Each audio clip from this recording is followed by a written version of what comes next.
Hello everybody and welcome back to the channel, where the red arrows just flew over my house and interrupted my recording.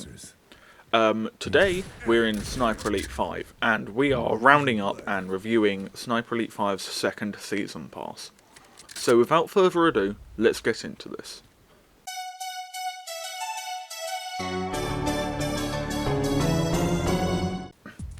Before the dawn of Season 2, we received the Winter Update, a free update which gave us winter camouflage skins for all of the game's weapons, which is nice.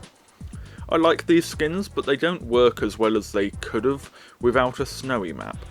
However, it is worth noting that we get the usual pattern skin for our secondaries and sidearms, but also a wrap for our rifles, which is great to see.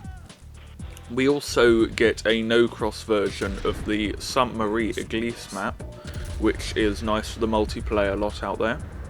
We also get teased the Mosin Nagant, which is nice.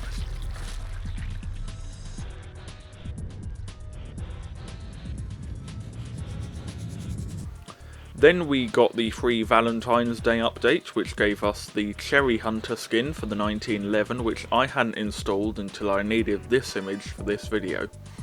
For the launch of Season 2 proper, we received the Trench Warfare content pack, which included the Carl Gustav, Trench Gun and Derringer. The Carl Gustav is a terrible weapon, with all-round abysmal stats and only one option for a silencer, which is a terrible silencer at that. It just seems like if you wanted a slower time to kill submachine gun, you should look into the Sten, which is quiet, or the Well gun, which is accurate. Either one is better, and they both accomplish what the Gustav can't. Additionally, the Gustav is anachronistic, as it came out in 1945, a year after Sniper Elite 5 is set. The trench gun is better, thankfully. It occupies a sweet spot between the drilling and the Sjorgen, and it has class-leading accuracy and capacity. However, there are some complaints. When it came out, a bunch of the attachments were bugged, the quick load mod wouldn't unlock and the bayonet didn't actually work. Additionally, the pump action animation is very poor, because Carl always pumps the gun when it's facing straight forward, meaning if you look down and shoot, the animation looks really stupid, which is annoying.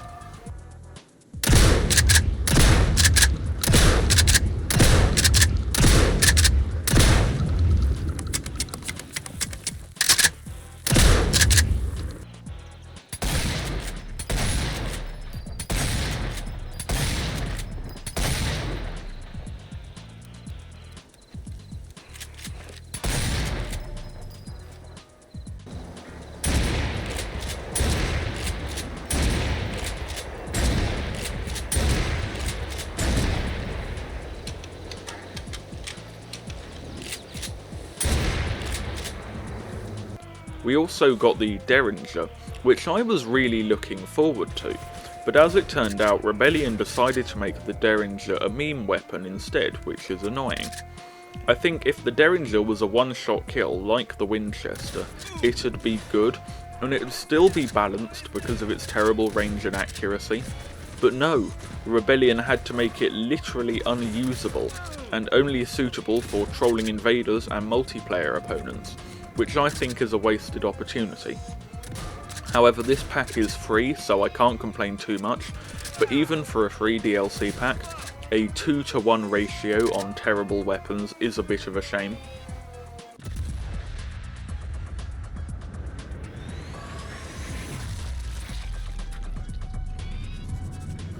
Alongside the Trench Warfare content pack, we received the first pack of Season 2's DLC, the Rough Landing content pack, featuring the Rough Landing mission, which is a really good mission. If you've played Sniper Elite 4's Reggiano Viaduct before, you'll be getting some serious deja vu here, as it basically follows the same design principles as that mission, except this time there's stuff behind the bridge. This level works very well, and the unique objective of finding hidden US pilots is very interesting. It's sadly sullied by the fact that there's no objective relating to the bridge, which seems such a wasted opportunity to me, especially when you compare it to Reggiano Viaduct. But overall, This level is really great, and one I love to play again and again. We also received the Mosin Nagant with this content pack, which kind of fell flat on its face. For a weapon that is so iconic to the series, and one that has always been at the top of the tree in terms of ability, the Sniper Elite 5 Mosin Nagant was bad. It couldn't compete with its natural rivals, the Springfield and the Kar98K, instead sitting in between them and the SREM, which was not at all what the Mosin was made for. Don't get me wrong, it was still an effective rifle and it's held its own place in the sandbox, but the community was not pleased with a slightly substandard Mosin Nagant. It would later be patched to bring it in line with the Springfield and the Kar98K. In this pack we also got the Sjorgen, which is my go-to secondary when I play campaign. The Sjorgen has excellent range and accuracy, combined with a great fire rate that makes it highly agreeable unless you're on the receiving end of it. Overall, this is a really good pack, and one I highly recommend getting. The mission is great, the now buffed Mosin Nagant is overpowered as hell, and the Sjorgen is a sensational secondary that I cannot stop recommending. The Rough Landing content pack costs £11.99 and includes the Rough Landing mission, Mosin Nagant rifle, and the Sjorgen semi-automatic shotgun. Next up we got the Death from Above weapon and skin pack. This pack gave us the Pedersen rifle, which is inarguably one of the most interesting rifles in the game. The Pedersen rifle is blessed with the very best handling times in the rifles category, being either the best or joint best for every single handling factor.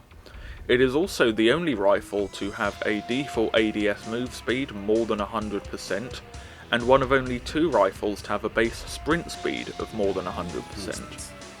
It also has a good spread of statistics elsewhere, creating a rifle that, on paper, is very powerful indeed.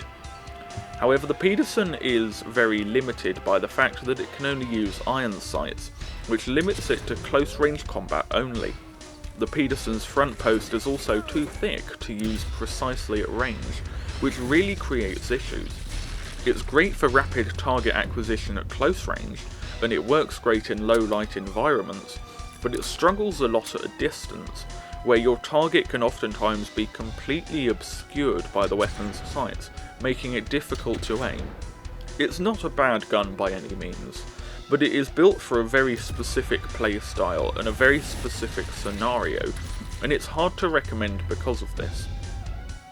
We also got the British Bomber character skin, which is a great skin, featuring Carl in a lovely leather bomber jacket, and it makes it one of the best Carl skins of the series. To complement this, we also got a Monica skin that I actually don't mind using. It's the Air Auxiliary skin, and it is absolutely delightful and kind of steals the show from the bomber jacket we just discussed.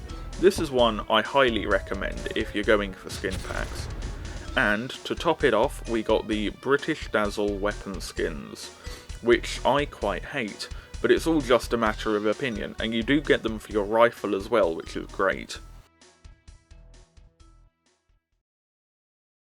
The Death from Above weapon and skin pack costs £9.99, contains the Pedersen semi-automatic rifle, British Bomber character skin, Air Auxiliary character skin, and the British Dazzle weapon skin for all weapons.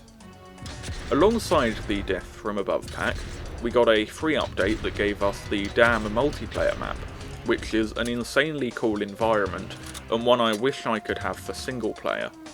But we also got the Mosin Nagant buff, which transformed the Mosin into a rifle that was actually good. Gone were the quote-unquote lackluster statistics, and here we got shiny new statistics with improved damage and range, and the ability to increase that damage even more by adding the M40 receiver, an attachment not previously available for the Mosin. Next up, we got the Saboteur weapon and skin pack, which gave us the Terror, a lightweight Arisaka-based paratrooper rifle. For people who like the SREM, you'll both like the Terror, as they are statistically very similar. They both focus on accuracy and handling, and because of this, the Terror may not be the best rifle, but it is excellent fun to shoot, which is great. It also works particularly well silenced, having a very low audible range whilst maintaining somewhat acceptable muzzle velocity.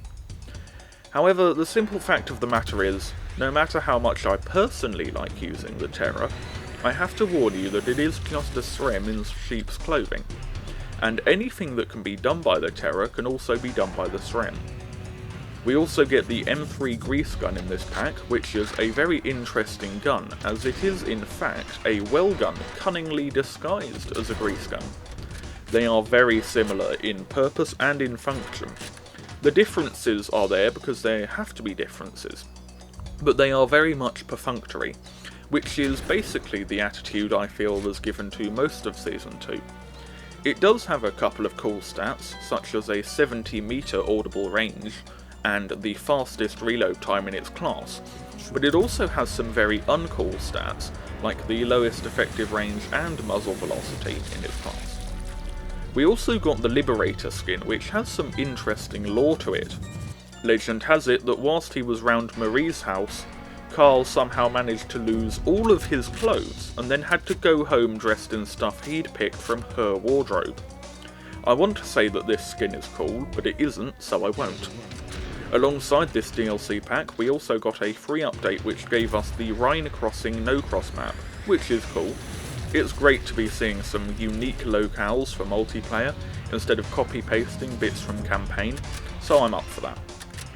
The Saboteur weapon and skin pack costs £7.19 and includes the Terror rifle, grease gun, submachine gun and Liberator skin for Carl. For the final pack of Season 2, we got the Kraken Awakes mission weapon and skin pack. This pack contains the Kraken Awakes mission, which sets Carl against Vogel and his enormous aircraft carrier, which is a continuation of Abelard Moeller's Operation Kraken.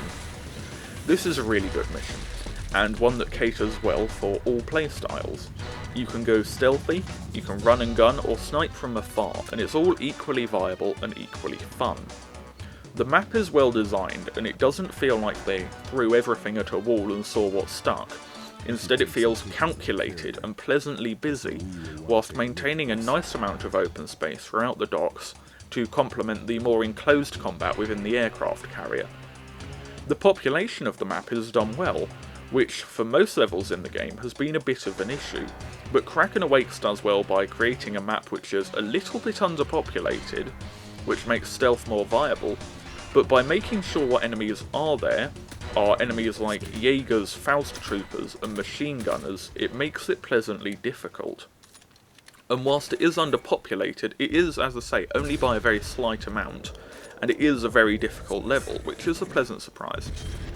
There are also plenty of snipers of both varieties to contend with, which is nice, although the only armoured vehicle in the level is a singular 222, which I have mixed opinions on. I feel like, although taking out armoured vehicles in Sniper Elite 5 is awful, a tank would have been nice, or maybe a couple of Panther terms from Sniper Elite 4. That being said, this is a great level, and one I'd highly recommend playing. I have heard complaints about not having any new secondary objectives, which I understand, but the objectives we did have were pretty good. Destroying submarines may have been recycled from rubble and ruin, but it's still fun. And taking pictures is one we only saw once in the campaign too, so I'll let them off. As for the kill list, the drop something on a dude objective has been done before, but at least this time it isn't a chandelier like it was in Conqueror, which was such a strange one to recycle so blatantly. And we don't have to destroy any AA guns, which gets an automatic thumbs up from me. We also got the Mauser M712 in this pack, which is a great add-on. Being the only full automatic pistol in the game, the Mauser occupies its own niche, which is more than can be said of the Terror and Grease gun we also got this season. It features the best rate of fire, equip time and capacity in its class, although it is held back by its poor aim stability, damage and time to aim. The Mauser lacks customization options in the barrel department, but it more than makes up for it by the quantity of customization options it has in other areas, especially in fire rate, where you can make it a slow firing, accurate machine pistol, or a highly rapid beast, that spits out lead like a PPSH. So the Mauser definitely adds to the game then, and I like it because of that, although if you were looking for something quiet I'd look elsewhere.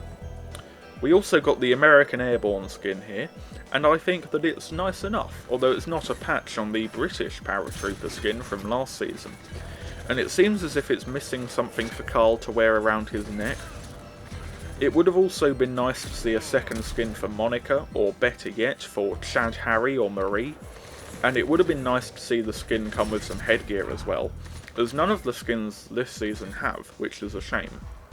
And last and least, we got the Patriot weapon skin, which personally I don't like, because it's garish, and I'm not an American. But if you are a beer-swigging, gas-guzzling, cousin-humping true American gentleman, this might appeal to you. The Kraken Awakes mission weapon and skin pack costs £9.99 and includes the Kraken Awakes mission, Mauser M712 pistol, and American Airborne skin, and Patriot weapon camo. Now, I want to dedicate the last section of this video to giving my overall thoughts on the Season Pass like I did last video.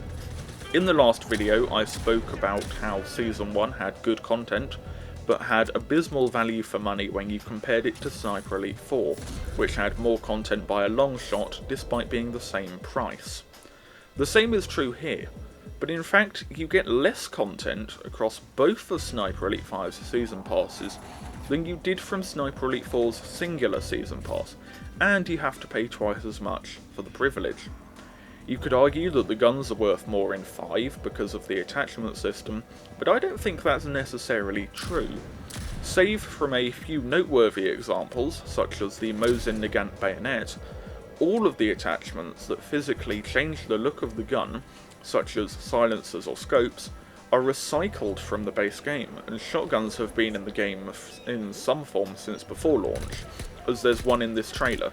So you can't even say that the shotguns are worth more individually than Sniper Elite 4's guns. The levels are worse too. They aren't bad by any means, and they're definitely better than the base game's levels, but they aren't a patch on the likes of Target Führer and Deathstorm 3. In Sniper Elite 4, the DLC missions would sometimes have DLC weapons and content in them, which was great. Deathstorm 3, for instance, the Valkyrie snipers had the DLC camouflage wraps on their rifles, and the officers were armed with the PPK and the M712, both DLC weapons.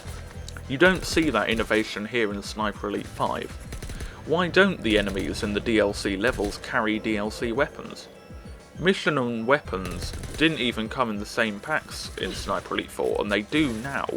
So there's no excuse. If you own Kraken Awakes, you also own the Mauser M712.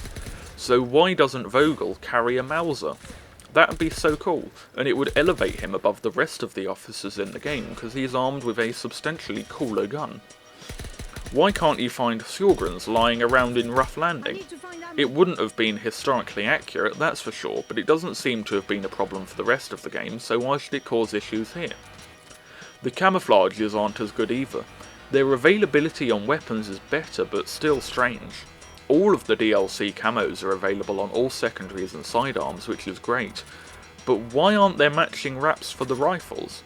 They did it for the British Dazzle and Winter camos at the beginning of the season, and I was hoping they'd retroactively apply the DLC camos from Season 1 to the rifles. But they didn't even add the Patriot camo to rifles, so now I'm just so confused.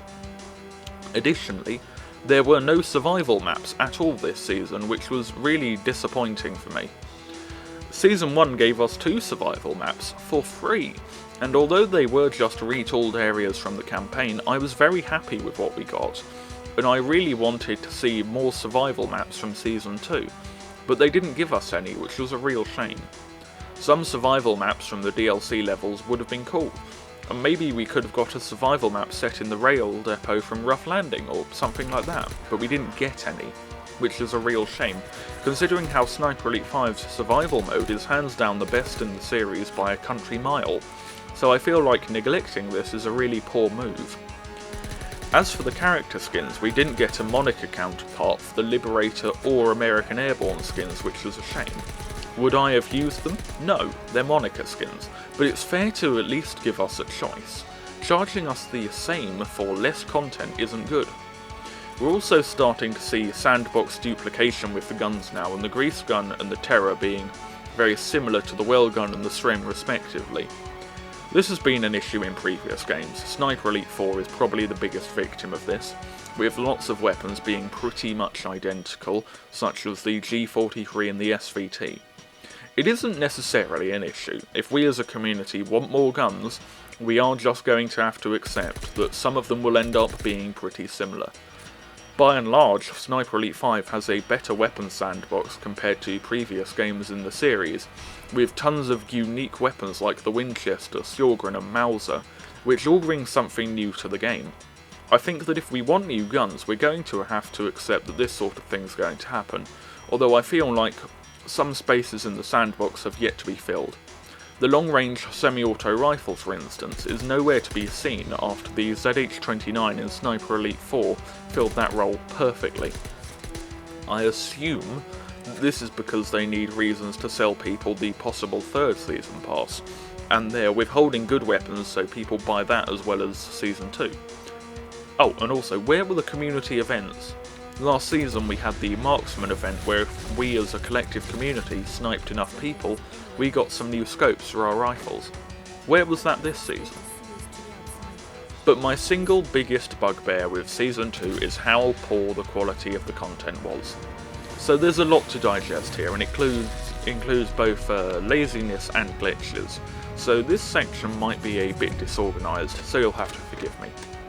Firstly, let us tackle lazy content. And for that we'll be looking at the Mosin Nagant, which in-game has two barrel options, one that's shorter and one that's longer. In real life, the Mosin Nagant has a barrel shorter than the default one, and a barrel longer than the default one, those being the Carbine and Dragoon variants specifically. You can guarantee they didn't put either in the game, instead just changing the length of the barrel by an inch and keeping the model the same. Why would they do this? Their silly Vanguard attachments are handed to them on a plate by the very people who made the gun, and they don't even put them in the game. And the grease gun, of course, the different magazines are just retextures of the same regular sized magazine, meaning that a magazine that holds 30 rounds is inexplicably the same size as one that holds 18 rounds. So that's what I mean when I say lazy content. But the bugs too. There were small ones, like the Sjorgren's floating shell, which mysteriously got fixed and then was unfixed the next update. How does that happen? How do you unfix a fixed bug? Then there was the litany of bugs with the trench gun. There was the shell loops, which wouldn't unlock when you reached the unlock requirement, and the bayonet, which was the main selling point of the weapon for a lot of people. And although it could be unlocked, it didn't actually work. And why was it called the M97 trench gun if it was made in 1912? Of course, that wasn't the end of it. The officers on Rough Landing suddenly became floating heads. And then there were the quote, larger than expected patch sizes, which when Rebellion attempted to rectify them, it meant that some Steam players could no longer play the game at all. It took them 13 days to fix that. 13 days! The simple fact of the matter is that the quality of the content in both the content itself and also the way it was implemented just isn't good enough. And I think that the last thing we need to talk about is whether this is the end of Sniper Elite 5 or not. They've given us £60 of DLC, with each pack garnering somewhere between mixed and very negative reviews on Steam. It's reasonable to believe that, seeing that they've given us the same number of levels that we were given in Sniper Elite 4, they'll call it a day. But I think that seeing as so many of the base game levels were bad, including the absolute unforgivable monstrosity that was Atlantic Wall, which put 3 of my friends off the game immediately, I think that another 2 levels wouldn't be bad at all, especially seeing as it isn't even Rebellion developing the DLCs this time, with Flix Interactive doing the heavy lifting for both season passes. The fact of the matter is that we've had to pay more for less with Sniper Elite 5, and combined with the dodgy business practices that I talked about in my Season 1 review, and the quite frankly Soviet quality control that I've talked about here, We've been ripped off a little. It's no secret that Sniper Elite 4's DLC was exceptionally good value, and it's unrealistic to have expected it to stay at such a low price for the next game, but I do think that we're being ripped off a little bit here with the packs. They're a lot of money, and when they set expectations so high with the previous game's pricing, they really let us down with the pricing of the new game's DLC, especially seeing as what we're getting is worse. I've realised this paragraph was supposed to be about the end of Sniper Elite 5 DLC, and it's just spiralled into a rant about pricing, so I'll get back to that. For all intents and purposes, it seems as if Sniper Elite 5's story is over, and with 2 negatively received seasons of content and the mounting anticipation for Zombie Army 5, I can understand why. But I think that seeing that Sniper Elite 5 is Rebellion's main earner, and the DLC is being contracted out to Flix, I can't see why they don't continue to make Sniper Elite 5 DLC, because they've yet to match the level of content from Sniper Elite 4. Overall, I can't exactly say I'm pleased with Season 2. Some of the content was great. The missions, the Mosin, the Sjorgren and the Mauser were all valuable additions to the game. But we got some sandbox creep, the diabolical Derringer and the Gustav, and hardly anything worked like it was supposed to.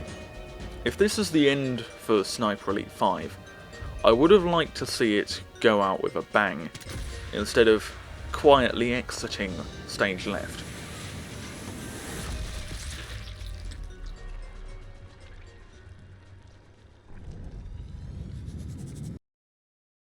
Thank you everyone for watching the video. Remember to like, subscribe and comment. It costs you nothing and it's a great way to help out the channel. Stay safe and goodbye.